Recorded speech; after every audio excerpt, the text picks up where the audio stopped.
Hello, this is Kim with Standing on Solid Ground. I am your host of this motivational and inspirational podcast, and today's book of the Bible, Proverbs. Proverbs is the 19th book of the Bible of the Old Testament. The book of Proverbs was written by King Solomon, David's son, who succeeded him after David's death. Proverbs is talks about the wisdom of God, referred to as short sayings. It is understood as an inevitable justice of God and the importance of caution and restraint of one's evil deeds or behavior. One of the major themes of Proverbs is the fear of God, his wisdom, temperance, honesty, hard work, humility, using one's words carefully and judiciously, avoiding evil people, being generous, accepting rebukes from God and parents, also including disciplining our children, honoring one's parents, and honoring one's spouse. What is the meaning of the word proverb? The proverb meaning is a collection of moral sayings, counsels by forming a book of Jewish and Christian scriptures. Also, the Hebrew meaning of the word proverb is comparison. The primary meaning of the Hebrew word proverb, mashal, which means comparison. The word proverb has come to mean a book of thought provoking pronouncement, principles, and teachings. What is the difference that I found out as far as Psalms and Proverbs? Psalms is a collection of songs and prayers that reveal human heart in worshiping God, while Proverbs is principles and instructions for daily living with fellow human beings. Exactly how many Proverbs are there in the Bible? I have discovered there are 900 Proverbs, seems safely and attributed to the wealthy King of Solomon. Why do we need Proverbs?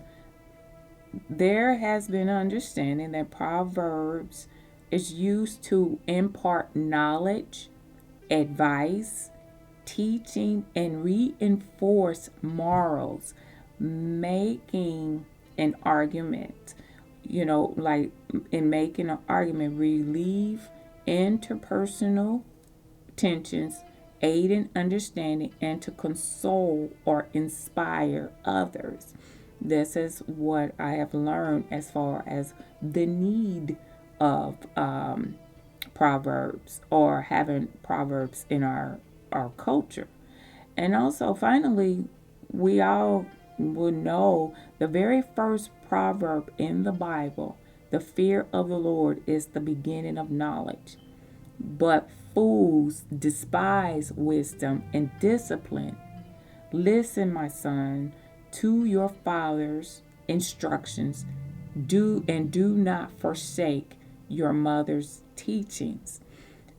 Now, I have collaborated all of this together. The book of Proverbs is the book of wisdom. And it makes sense because it was written by Solomon, King Solomon, who asked God that he blessed him with the understanding and the concerns of his people, to be able to rule and to judge fairly according to their needs.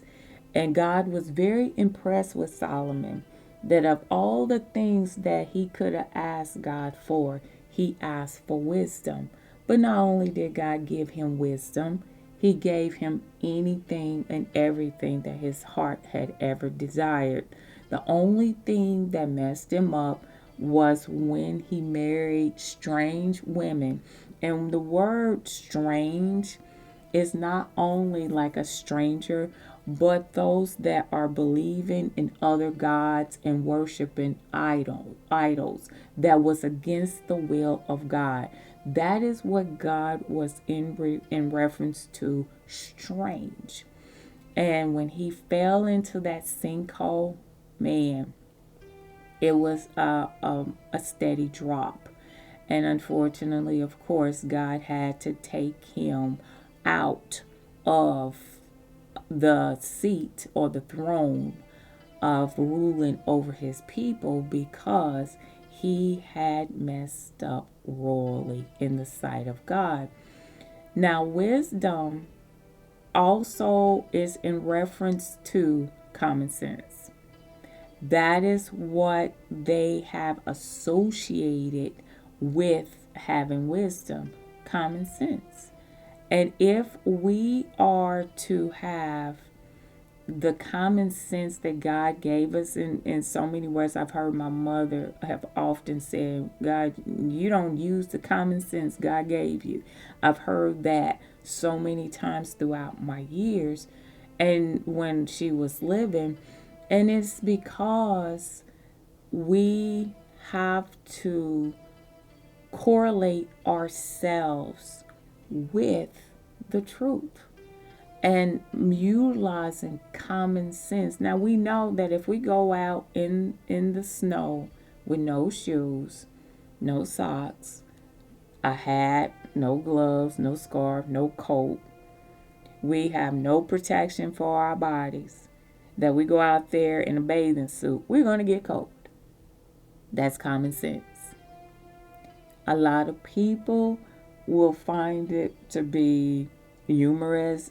Sometimes we have this at our job where we go take a dip or a dive into the icy cold waters for what they call for donations or for some kind of raising of money for a specific group of people, whether it's for children or for diabetes or what have you. They do have these sorts of things happening. That's one thing. But I'm speaking of those that figure that they can go out in the bathing suit and it's 0 degrees outside and think that it's okay to be outside and thinking that they won't get cold. That's not using very good common sense. Another way we can look at it is 100 degrees outside and we go out with our hat and our gloves and our scarves, boots. We go out in a heavy coat, 4 layers of clothes. That's not using common sense because we will get extremely hot. And then the first thing they'll say is, it is extremely hot out here. Yeah, because you are not dressed appropriately. Now, there are those individuals that I do know that wore clothing that was made for the winter, but they wear it all year round because of their religious purposes or backgrounds. That's totally different, and I have to give them due respect because they are going to abide by their rules of their particular religion no matter what. It could be 200 degrees outside. They still are going to wear their covering as though it was 20 degrees outside. So I have to give them their due respect. And I'm not talking about those individuals. I'm talking about those that have been brought up in this world to wear coats and stuff in the winter and shorts and other little outfits for the summer. And they decide that they can continue to wear these outfits knowing that they're going to get either extremely hot or extremely cold, and they get upset because they can't understand why they're hot or why they're cold. That lack of common sense can sometimes play a factor. If you know that if you stick your finger in fire, you're going to get burned. If you stick your finger in the fire and you don't get burned, or you say ouch, where you already knew that that was going to burn you, or if you cut yourself with a knife, you're going to say ouch, and 9 times out of 10 you're going to bleed. These are common sense things, but unfortunately this is something that sometimes people do not have sense of, and this is where this wisdom also is connected. Wisdom is with common sense. If you love the Lord with all your heart, and you keep from your evil ways, God is going to bless you. If you sin against God, God is going to curse you. These are common sense things. God already made it clear. If you accept Jesus as your personal Lord and Savior, that He will receive you. If you deny Christ, He's going to deny you. That's common sense. In other words, God wants us to use the sense that He gave us. And in doing so, we have to look at the common denominator here. That if you do evil against God, God is going to curse you. If you bless God, God is going to bless you. He even told Abraham that He'll bless those that bless you, but He'll curse those that curse you. It is of good sense for Abraham to know that God is going to keep His word. It's fair to say God is not going to lie, for it's impossible for Him to lie. God is not going to lie. He's not going to go back on His word. If He said He's going to bless you, He's going to bless you. But He also said if He curse you, He's going to curse you. Period. That's just common sense. And that's what it's all about. The book of the Bible, Psalms, which is the book I look at as the book of wisdom. The book of wisdom, the book of growing knowledge, having power. And this is full of everything from the husband, wife, the children. It speaks of all. Psalms gave praises unto God. Proverbs is showing the wisdom of God. And these short sayings that if you do this, this is what's going to happen. That's technically what God is saying in the book of Proverbs. This is Kim with Standing on Solid Ground. You have yourself a wonderful and blessed day.